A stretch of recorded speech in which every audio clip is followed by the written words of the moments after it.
Hello, hello. Good morning, good afternoon, good evening. Welcome sa lahat ng nanonood. Welcome to the coffee break. My name is Jays, and I'm from Delicious Live YouTube channel. We are live for our fifth episode on the coffee break, and we can be watched over Facebook and all our YouTube channels, particularly Delicious Live and the coffee break. And in this episode, we are going to be talking about Ipon. Now, tanong. Magkano ang ipon? Maraming nagtatanong. Ipon. Right. So, yes. So, ito yung maraming taong nagtatanong, magkano nga bang ipon? Marami akong nakikita sa mga group ng nurses or OFWs. And by the way, I myself is a nurse. So, and I've been working in the UK for 6 years already, currently practicing as a specialist nurse. And I'm very happy at the moment with what I'm doing. And I am loving this country, loving UK, loving the people, loving the environment. But of course, nothing beats the Philippines.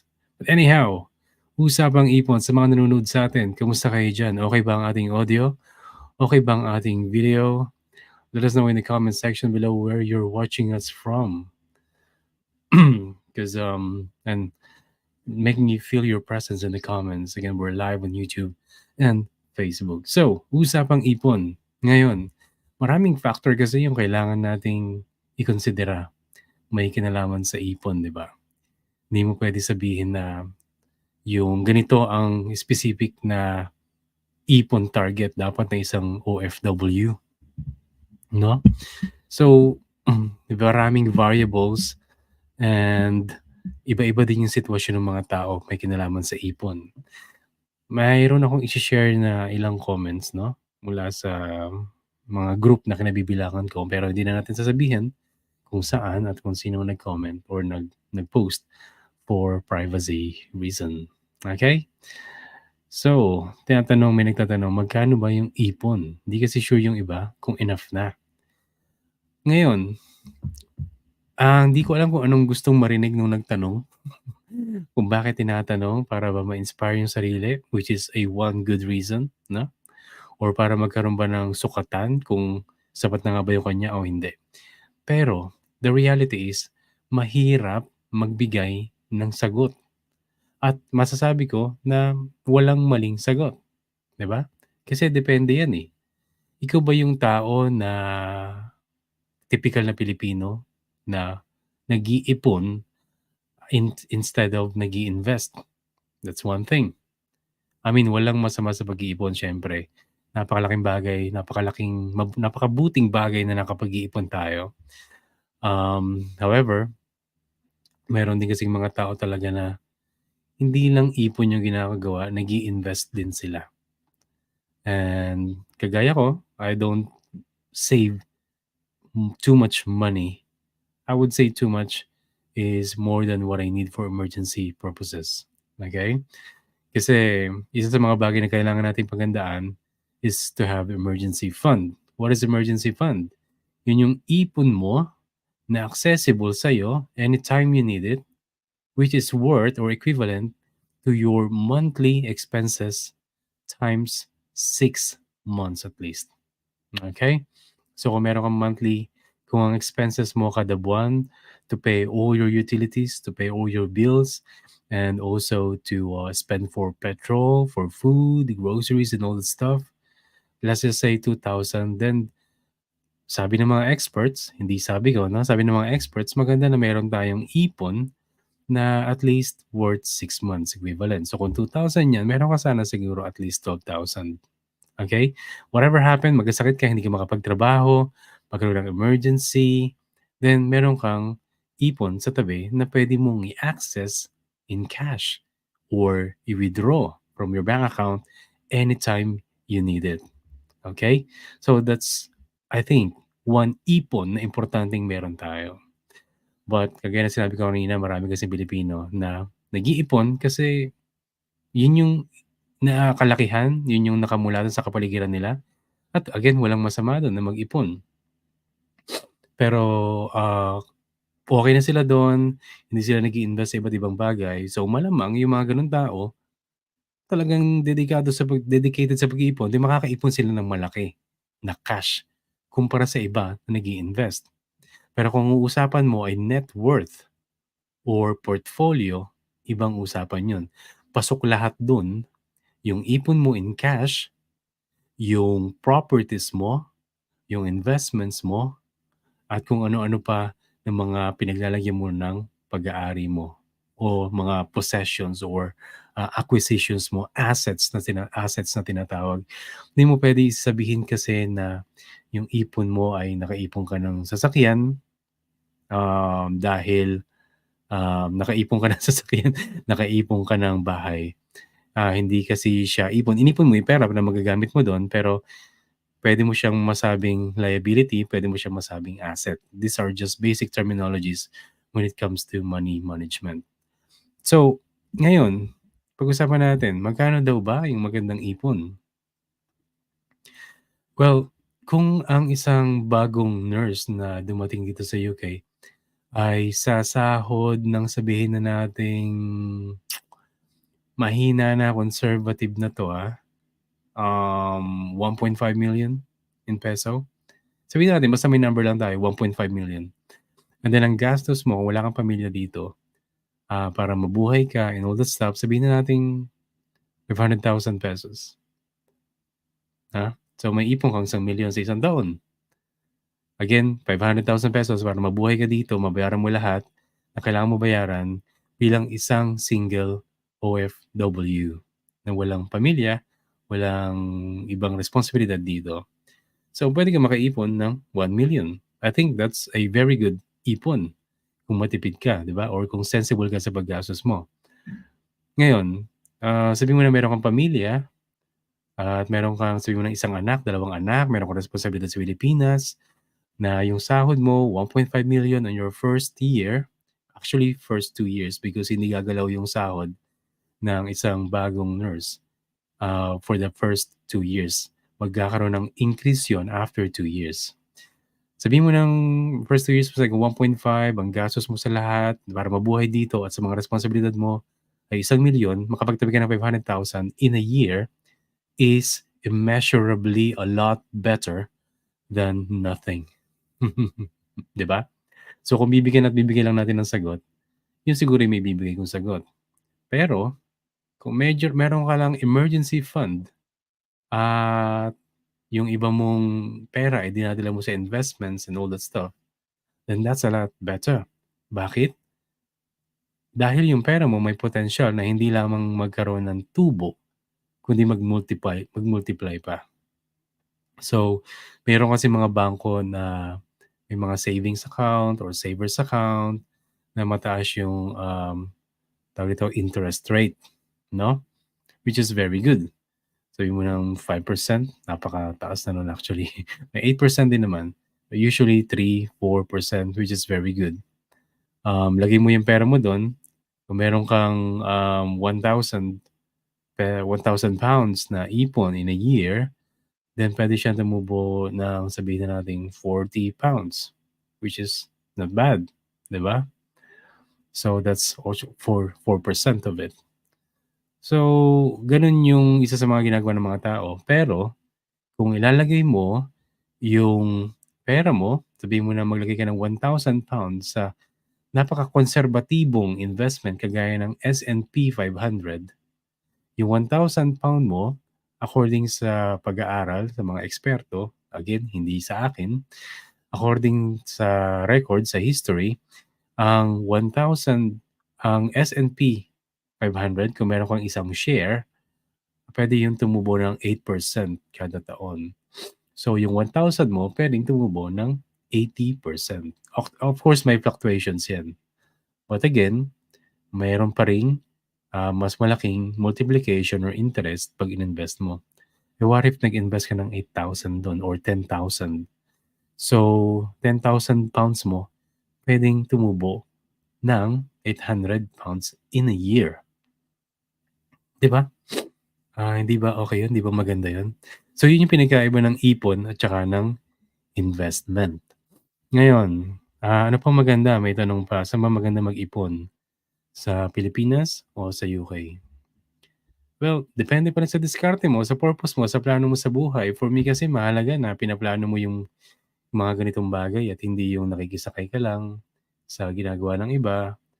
Maganda meron kang pag-iisip na ginagawa, may kinalaman sa bagay na 'to na hindi ka lang basta sasakay sa kung ano nakita mo sa kapaligiran mo, dahil pagka gano'n maaaring mapunta sa kabilang direksyon yung ginagawa mo. Kung hindi pababa, puwedeng pakaliwa imbis na paabante or pataas, 'di ba? Puwedeng paatras. Ngayon, depende sa plano mo at yung plano mo sana maganda merong time period.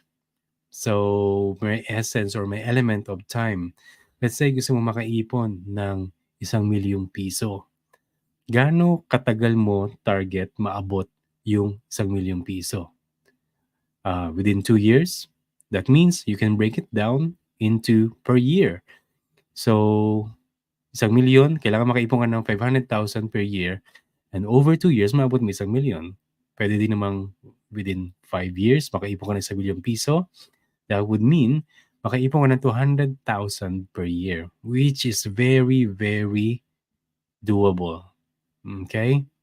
So, kung yun yung target mo mag-ipon, Pilipinas or UK, mahalaga time bound, okay? So, mahalaga may period ka na iniisip sa bagay na 'yan. If meron kayong mga tanong nga pala 'no, feel free to put it in the comment section and let us know where you guys are watching from. We have couple of viewers from Facebook and of course, few more viewers over our YouTube channels. So thank you for listening. Thank you for tuning in. I hope you guys are doing well. Siguro kumakain, nagbe-breakfast. I don't know what you guys are doing at the moment, but I hope you're doing well at the moment. Sa mga nasa Pilipinas, lalo na sa mga nasa norte, sa Mindanao, sana okay lang kayo diyan. Hindi kayo sana naapektuhan ng lindol. So, may nagsasabi, dapat ganito yung ipon mo, dapat ganito. Well, again, you have to consider kung ano bang responsibilidad, kung ano bang target, kung ano bang goal ng isang individual para sa kanilang pag-iipon. Hindi mo kasi maiwasan eh, sa social media may mga taong sabihin mo ng expert sa ganitong bagay, sa mga ganito, ganyan, iba't ibang bagay. They are very strongly opinionated, which is kind of entertaining for me. Some people can get annoyed, but for me, I find it quite entertaining. Na, oh, okay, ganun pala sila mag-isip. But for me kasi, I love social observation. I observe how people react, how people say things, how people say the words or how they comment on something without actually having enough knowledge. It's for me, I find it quite entertaining. I don't want to stress myself out because some people can get really annoyed towards those people. Well, ano magiging epekto sa'yo nun, no? Pagka nainis ka sa mga ganun tao, wala, papangit lang pareho. So, maghanap pa tayo ng ibang tanong dito. Pagka daw uuwi ka sa Pilipinas, magkano ba yung dadalhin mong ipon or magkano ba dapat yung ipunin mo 'pag umuwi ka sa Pilipinas? Well, again, hindi ka makakadinig sa akin ng definite answer sa mga ganitong bagay. My answer to you would be, depende sa target mo. Kasi if you will just come up with random amounts or random numbers, then you will end up miserable later on. So, depende gaano ka ba katagal sa Pilipinas? Ano ba yung mga gusto mong gawin sa Pilipinas? Target mo ba na i-treat yung pamilya or family mo sa kain or mag-out of town? Gusto mo ba silang bigyan ng exciting, one of a once in a lifetime experience? Then, okay, prepare for it. Prepare money for that. But if you're just gonna spend quality time with them, eating out locally in your province, then you probably don't have to spend a lot. What if someone will tell you na umuwi sila sa Pilipinas at ang budget nila para sa 3 linggong bakasyon ay kalahating 1,000,000? What if it doesn't apply to you? Pipilitin mo ba na mag-ipon ng kalahating 1,000,000? Meron ka mang kalahating 1,000,000 sa bangko mo rito sa UK. Would you force yourself to spend 500 million kasi nakita mo may nag-comment, may sumagot sa question mo sa social media, sa group, na kalahating 1,000,000 ang budget nila. Sabi mo nang may kalahating 1,000,000 ka, you don't have to spend 500,000 pesos pag-uwi mo sa Pilipinas. Totoo, nagmahal na yung mga gastusin sa Pilipinas, eh.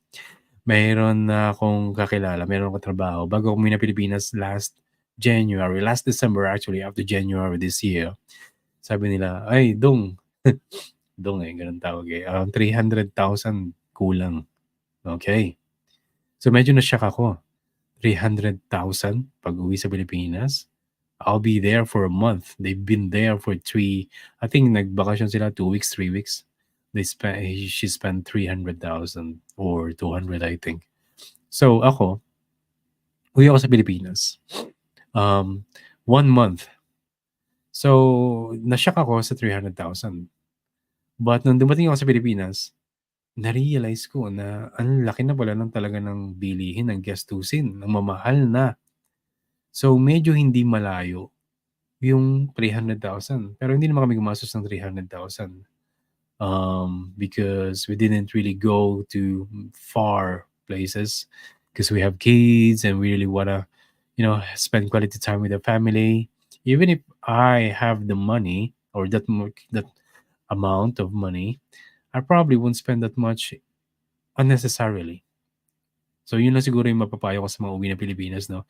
Kung uwi ka, be intentional with your spending. When I say intentional, meron ka talagang purpose, gusto mo talaga siyang gawin at hindi ka careless sa paggawa or paggastos. May nagkwento sa akin, umuwi ng Pilipinas, daming kwento, nag-ano sila, nag-buffet.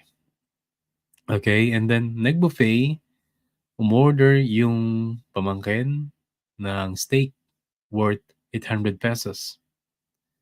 So, 800 pesos, I don't think it's a buffet, it's probably a restaurant. So, 800 pesos na steak. Tapos hindi inubos. Okay? So, we wanna be careful about those people. Kaya sabi mo ng mahal natin sa buhay, you wanna be careful na they are the type of people that are sensible enough, or at least they appreciate what you're doing for them, na pag gumastos ka, ma-appreciate naman nila, hindi naman nila basta magagastos-gastusin lang or sasamantalahin na di man lang uubusin yung 800 pesos na steak, 'di ba? So, maybe next time don't go to those kind of places or restaurants na ang mahal-mahal. Yeah, you wanna give your family a very good experience, but if they don't appreciate it, then that's a learning. I mean, don't get mad. Don't be wag kang masyadong wag mong sumama loob mo kasi wala, eh. Um, Ba't gano'n pala itsura ko? Touch up appearance. Yung lighting 'yun, okey. Yeah, so huwag sasama loob mo sa kanila, at least binigyan mo sila, if you done something wrong, it won't help you if you feel bad towards them. But that's a learning, charge to learning. Next time, you probably won't have to do that, na dalhin sila sa mga mamahaling restaurant if they don't know how to appreciate yung mga ginagawa mo sa kanila at sasamantalahin lang nila, 'di ba? So, those kind of things. Um, then again, be more intentional with how you spend your money when you go back home for holiday. So, kagaya ngayong panahon na 'to, ngayong buwan, maraming uuwi sa Pilipinas para makasama yung kanilang pamilya. Siguro ito yung time of the year that they gather together. So, sinasabayan nila na umuwi ng Pilipinas para makasama pa yung ibang kamag-anakan. But, you don't have to really be the mayora or the mayor, 'di ba? Sabi, or may pag ganito si mayor, may pag ganyan si mayor. No, you don't have to. Don't feel pressured.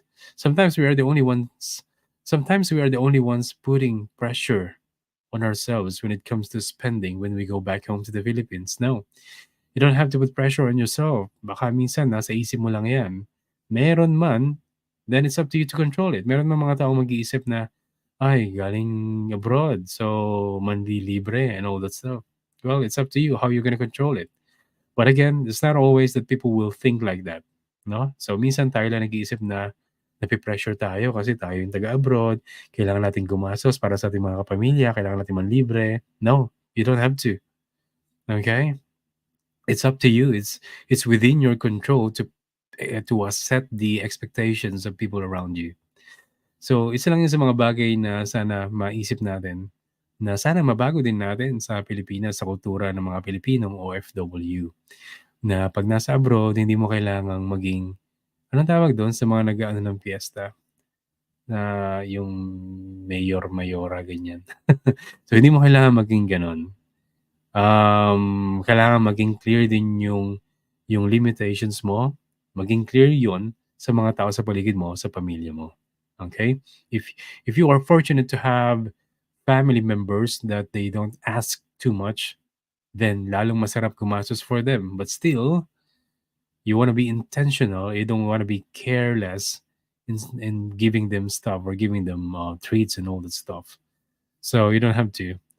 But 'pag meron kang lalo na ngayon na 'pag meron ka naman mga kapamilya na, hingi-hingi o malakas manghingi ng ganito, ganyan, and medyo hindi mo na kaya i-handle, then it's up to you again to put the limit, to put the control. Kasi hanggang kailan ka magdudusa, 'di ba? Kailangan mong isipin yung sarili mo, kailangan mong magplano sa future mo at kung malinaw sa'yo yung mga goals mo, and then ia-apply mo na ngayon sa ngayon mismo ia-apply mo yung mga parameters para maabot mo yung goals mo. Kung uuwi ka ng Pilipinas, let's say in 3 years gusto mong magpatayo ng bahay at uuwi ka ng Pilipinas from now, 1 year from now, uuwi ka ng Pilipinas, then gusto mo na yung ipon mo para sa pagpapatayo ng bahay hindi magalaw, 'di ba? Na 'pag umuwi ka sa Pilipinas this year, hindi mo ubusin yung ipon mo kasi malinaw sa'yo na yung ipon mo ay may kailangang paglagyan. Hindi puwede na, okey mag-ipon ako lahat ibuhos ko ngayon sa pag-uwi ko sa Pilipinas and then after that, saka ako mag-ipon na para sa pagtatayo ng bahay. Well, if you want that, it's up to you. If you think that's doable, it's up to you. If you think, let's just say lalo na 'no, kung may edad ka na magulang na hindi mo alam kung gaano katagal mo pa sila makakasama, then okey mag-all out ka. But still, you wanna be intentional, okay? I think that's the only thing that I want you to take away from this episode. Be intentional with your spending, especially for your family. Dahil kung may ipon ka, mahalaga na yung ipon mo ay mailaan sa kung ano ang pinag-iipunan mo. Hindi yung nag-ipon ka lang, ito yung mangyayari usually. Nag-iipon lang tayo para lang masabing may ipon tayo na 'pag may emergency, 'pag may ganyan, 'pag may pangangailangan biglaang nangyari, which is okay, rather than walang ipon. However, what's more okay than that is yung ipon mo ay intentional. Intentional, what do you mean, JC? Ibig sabihin merong paglalaanan. Ngayon, let's say nag-ipon ka ng 5,000,000, kailangan malinaw sa'yo kung para saan yung 5,000,000. Kung kailangan mo siyang hatiin into different accounts or wallets or bank accounts or wallets, then do it.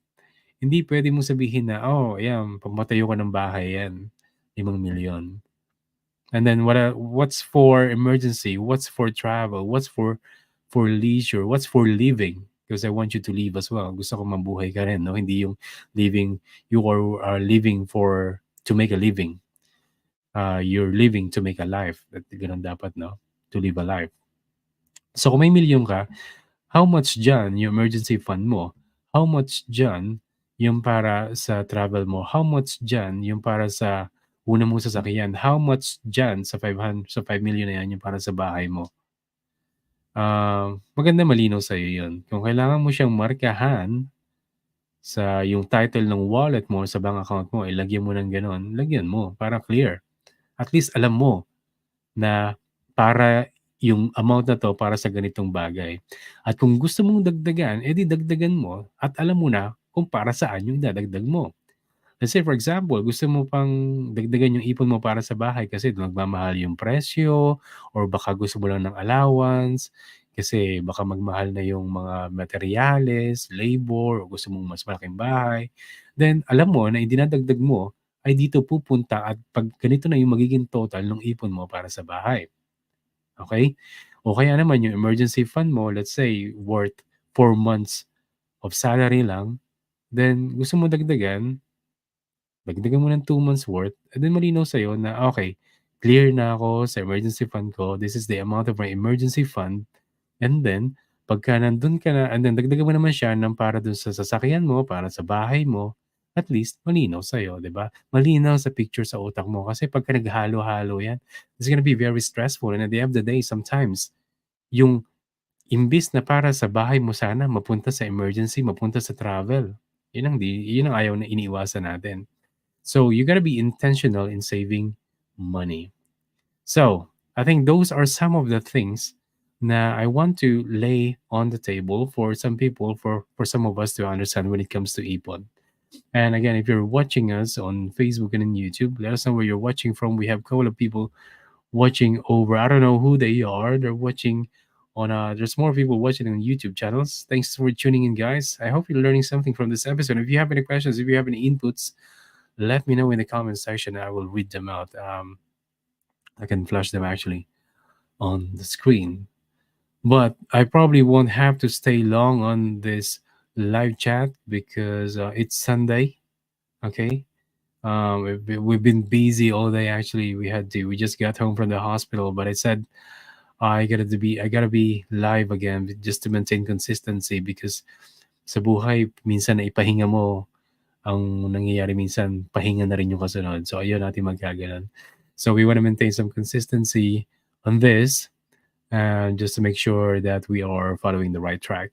And if you're watching this episode, and if you're watching a clip of this episode and you wanna watch the full version, go to the Coffee Break YouTube channel, and please do subscribe now so you can join us on our future streams and live chat. So I think we're gonna wrap this up here. If you don't have any more questions, I will just end this stream. We will be back next week. Okay, Saturday, Sunday, 7 p.m. for our live chat, and there's gonna be more exciting topics that we're gonna be talking about in the future. So, my name is Jace again from Delicious Life. Thanks for your time. Thanks for tuning in. Thanks for listening. And always remember to have a break, have a coffee break, and feel positivo. I'll see you guys on the next one. Bye for now.